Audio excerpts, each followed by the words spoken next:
Bilirsən bu kimin bağıdır? Yox, kimin? Sizin qonşunuzun, Spartak gilin. Spartak.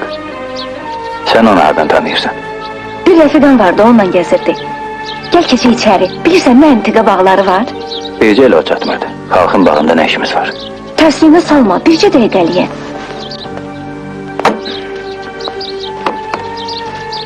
Deyəsən axı olmusan bu bağda.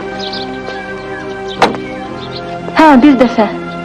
Burada nəsə böyük bir məclis vardı, Spartakın ad günüydü deyəsən. Mən də təsadüfən gəlib düşmüşdüm bura. Nədir? Geçmiş günlərini yada salmaq istəyirsən? Yaxşı, başlama yenə. Sana vacib bir sözüm var. Orada deyəcəyim. Bəs içəri necə keçək? Qapı bağlıdaq. Bu daha sənin işindir.